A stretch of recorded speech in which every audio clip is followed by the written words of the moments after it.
Hi there, my name is Dave Shellhouse, and this is a highlight of the Ohio Science Explorers curriculum. I just want to briefly kind of give you the highlights of what the curriculum involves and how it's structured. And I'm sure if you're a teacher and you've been trying to figure out what you need to teach for your grade level standards, sometimes that's tough if you have a publisher curriculum that's not totally aligned to Ohio, because they put a lot of things in there that we don't have to teach in Ohio. And sometimes there's not the right information to teach. So, teachers are getting to the point where they get frustrated. And in my opinion, teachers shouldn't have to do that. The reason that happens is because, the curricula out there are all aligned to NGSS, which is the national science standards, like the Common Core is for math and ELA. But unfortunately, Ohio has passed a law that says we cannot adopt standards that have been developed nationally, so therefore we don't use the NGSS. Doesn't mean that our standards are poor by any means. It's just that, what creates the issue is all the publishers and all the resource providers out there are making things that align to NGSS, which do not align to the grade levels in the Ohio standards. So it makes it very difficult for teachers to kind of navigate resources that are designed for NGSS, but trying to fit them into the Ohio standards. So therefore, I went ahead and really did this for my districts. I'm the science specialist at the Educational Service Center, Midwest ESC, and my districts were asking what resources out there are aligned to Ohio standards. And unfortunately, I had to tell them there really are none. So I decided I would kind of venture out and create my own. I've done this years ago, and I thought it's time to try to maybe do this again because of the situation that we find ourselves in. So that's kind of a little history behind where this came from. So it is a K-6 curriculum. You'll see here the units. There's 4 units for every grade level, with the exception of kindergarten, and there's only 3 just because we know in kindergarten we're talking about trying to do some things that are a little bit more, foundational in terms of literacy and math. So science sometimes doesn't get as much instructional time. So therefore, I wanted to make sure that we just did this a little bit more limited in terms of scope. But all the rest of them have 4 units, which rough out to maybe 1 per quarter. The units are put in a progression that actually build across. Doesn't mean the teacher has to teach them in that order, but I've developed them with that in mind because I think it's important to build prior knowledge. So you'll see some of these things do build across the units as the year goes. Now, there are some places where it's not as critical. Like if you were looking at 6th grade, I mean, does it really matter if you teach cells before rocks or rocks before cells? Probably not. So, that one is up for debate. But anywhere that I felt there was a really good progression of instruction, that's kind of how I outlined it. I'm not going to go over all of these, but these are the critical components of the curriculum. It is put into the 5E framework, which is engage, explore, explain, elaborate, and evaluate, which is, one of the most research-based instructional strategies for science instruction. So I wanted to frame it within that inquiry model.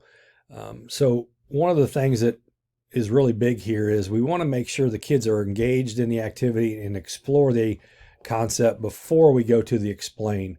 And that is sometimes a little different than the way some teachers teach science. Sometimes we tell students what they need to know, and then we go explore it to kind of prove what we said. And we really need to do it the other way around so that the students actually have something to hang the explanation on. If you explain a concept that they're not real familiar with or have no prior knowledge, it's very difficult for them to make connections and then even actually learn and store that in their brain. The brain research is pretty clear on how that happens. But if you do an activity or an exploration where they explore the concept, they're struggling with it, they're trying to figure things out, it's okay if they don't understand the whole big picture at that point, because that's the explore phase of the 5Es. And then when we go to the explain, Now, when we explain what happened, they have something that they can relate it to.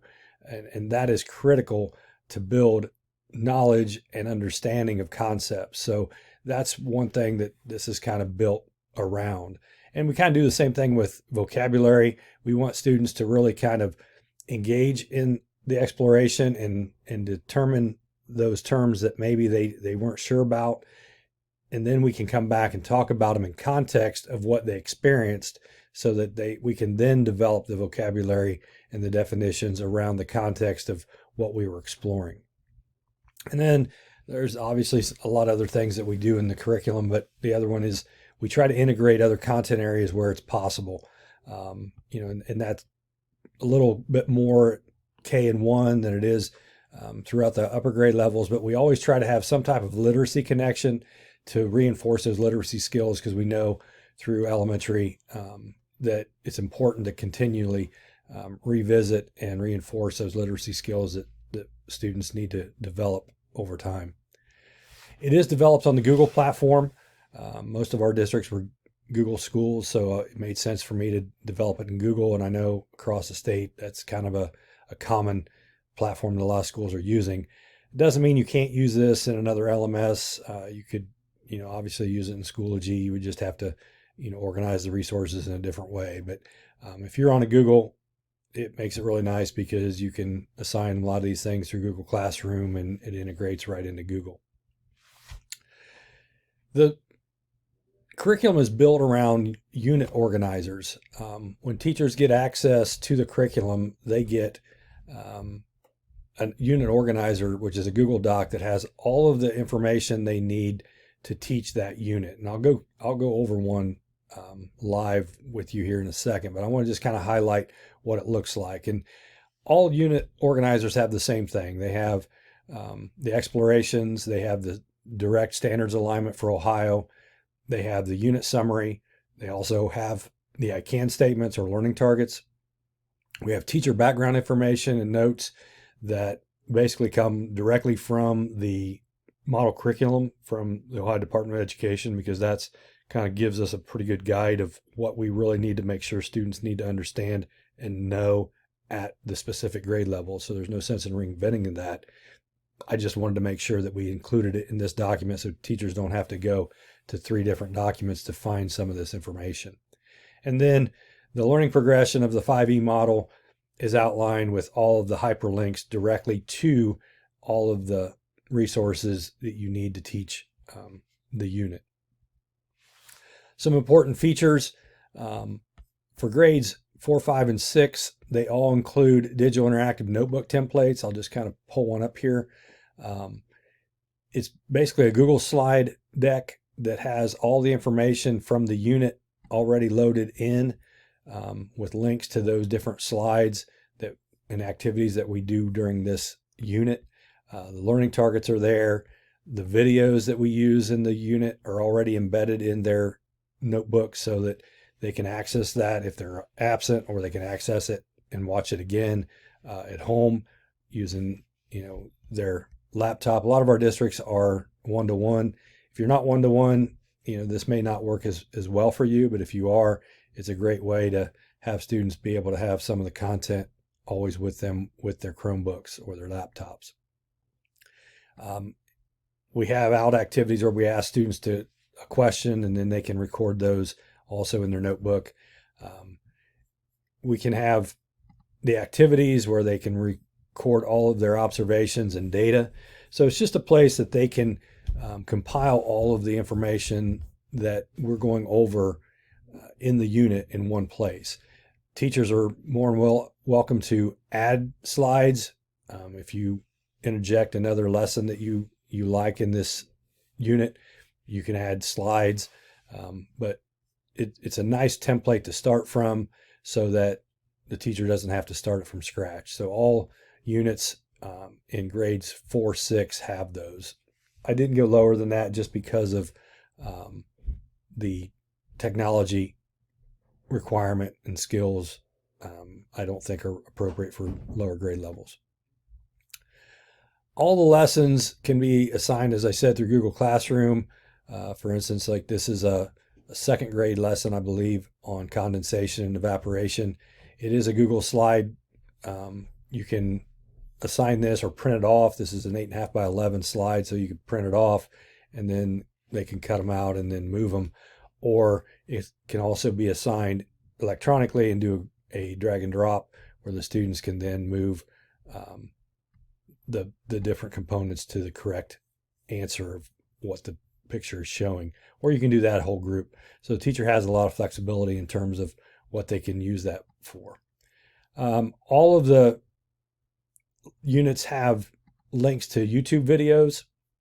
We like to use. My name is Josie Benson. I'm a 6th grade science teacher in Central Illinois, and but that goes to a lot of the. I use a lot of the crash course videos. They're very engaging for young students, and they're very scientifically accurate. So, I've used YouTube videos to help engage kids at the beginning of the unit or at the beginning of a new concept, because we want to engage them at a high level, and the videos do that very well. I just wanted to make sure the videos were already embedded so teachers don't have to go out searching for them, and that they're going to be good, scientifically accurate, and aligned to the content that you're going to teach. For some grade levels, we use interactive simulations such as this PhET simulation, which talks about light. This is a 5th grade unit. We can turn the light on and we can change the filter color and see what happens. And we can play it and we can reset it. There's a lot of different things we can do. And there's a lesson that goes along with this, because there's some things you can't do hands-on. So we use simulations to do that. All of the units have some type of ReadWorks literacy activity. This utilizes the free account versions of ReadWorks, so the teachers only need to have a free account, but you can assign it to your students. And this one's an example of one that we use in 5th grade on Mayan astronomy. So we're linking the content of the Earth, Moon, and Sun cycle to this reading passage that the students can then use to reinforce their literacy skills. It also lines up with the social studies standards at 5th grade. So, where we can, we try to do that integration to make it as effective as possible for the teachers. We also have lessons that try to integrate content. This lesson is one from 4th grade, where we look at the percentage of fresh water on the earth. And originally this lesson used a pie chart, but I worked with our math consultant here at the ESC, and he said 4th grade really isn't using pie charts, they use hundreds grids. So I rewrote the lesson to utilize 100 grids, where they can then fill in the boxes to represent the 69, the 30, and the 1% with their colors that they put on their chart. So it reinforces what they're doing in math. And again, we try to do that where we can. And then they all have Edulastic assessment, especially from about grades 3 up, just because sometimes it's not appropriate just to give, K2 kids or students the multiple choice test or an online test. So, but all of these Edulastic assessments can be utilized with the free Edulastic account. Once you get to that link that takes you to the assessment, the teacher can come up and duplicate the test or the assessment, and then it becomes yours in your library. You can use it the way it is, or you can add or delete questions that you so choose based on your student population if you want to make a change to it. So you can duplicate it and make it your own, but it's a great way of assessing kids at auto grades. We use mainly multiple choice and drag and drops that have that can be scored electronically, so that you get the data back without having to grade. So those are the main features of the units. Once a district also has the access to the curriculum, they also have access to a PD support site. This basically is a site that allows teachers to kind of see some video content that I've created that explains certain components of the curriculum, as well as goes through unit by unit with an overview where I explain kind of the big picture of the unit. I don't go over lesson by lesson because that would obviously take hours, and we don't, nobody has time to watch a video like that. But it does give you a good overview of what's in the unit and the important pieces and important concepts that students need to understand from it. And we have them for all of the different grade levels. So this was just some data from one of our districts that used it with Fidelity.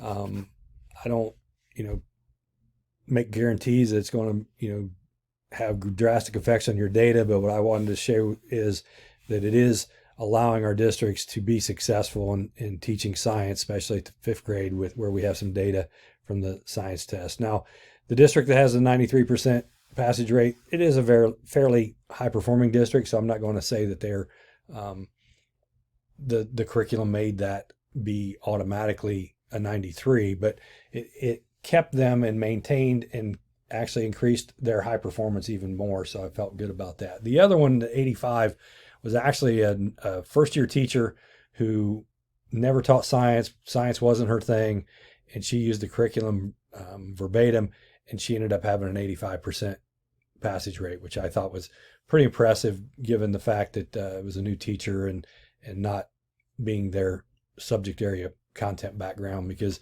unfortunately that teacher the next year moved to 4th grade ELA social studies because that was her love, and I don't blame her for that. But the fact that she could teach the content and get those types of results with the curriculum tells me that the students were given the content that they needed, and the curriculum provided that for the teacher.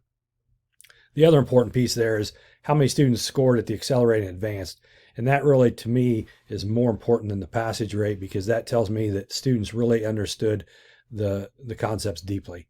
And that's really what is important, because we want students to really understand the concepts and the topics that we teach and be able to retain them. Because to score that high in the accelerated and advanced, they were getting questions correct on the test that really were meant for students, not all students, to get. So that tells me that they really understood the content that they were being taught at that grade level. So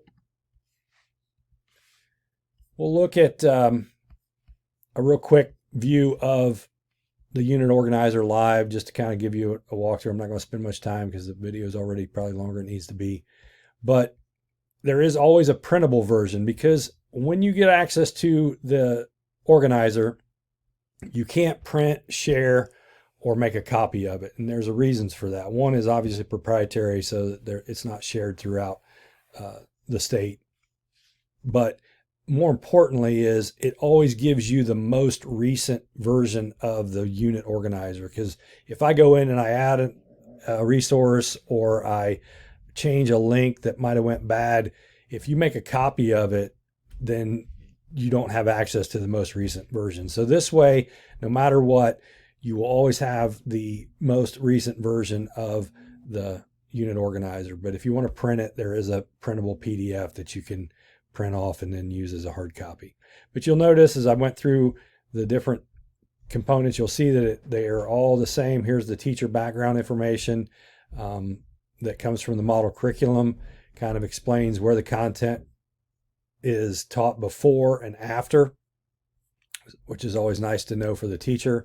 There's links to the interactive notebook templates. And then here we have all of the links to the specific activities. So everything that you need to teach all of these different activities are all hyperlinked. And the other important thing I want to say before we kind of wrap things up is these are in a progression that builds conceptual understanding. So I'm pretty hard set on this is the way it should be taught in terms of the order, because it is built so that it builds prior knowledge and students use that prior knowledge throughout the unit, and it builds conceptual understanding. If you have another activity that fits in here, it's fine that you interject it, but try to put it in the progression that is already here, because this is the progression that, in my opinion, should be followed to really maximize the understanding of students with their concepts that they're learning. So it is developed in that explicit way. And then there's the assessment at the end. Anything that's in here that might be a PDF or a Google Doc or Google Slide can be copied and put in your Google Drive, so you can use that and then be able to assign it to your kids. I also included links to the Capstone Interactive eBooks, which are found on InfoOhio. These are extremely well done. You can kind of, I'll just open one real quick to let you see what they look like if you're not familiar with them. But there's direct links to these, so when you assign this to the students, it opens up the book that has some wonderful content. This is one way we can help students get the content and then reinforce their reading skills as well. So it has all the nonfiction text features. It also has an autoplay feature where it will read the text to them. So if you have students that struggle with their reading, obviously it does that as well. So I have already aligned those resources from InfoOhio and these ebooks directly in the units as well. And then the next exploration, again, exact same format. So it keeps it simple. So there's some consistency there. The other thing I'll say is that all the unit organizers are developed at all grade levels with the same format, because I know many times teachers get shifted from grade level to grade level. So when you open up a second grade unit or a kindergarten unit or a fifth grade unit, it's all going to look the same. The only thing that's different is the content in the lessons and obviously the teacher background notes, but the format and the information that are in the unit organizers all look exactly the same. They navigate the same, which I think is extremely important to allow teachers to be comfortable with accessing the curriculum. So I hope this kind of gave you a real brief overview. I know it may not be as brief as you wanted it to be. It's 20 minutes, but I wanted to make sure that I highlighted everything that the curriculum includes, so that you have a pretty good understanding of what that curriculum, the Ohio Science Explorer curriculum, includes in terms of the units and how it's set up. If you have any other questions, you can feel free to reach out to me.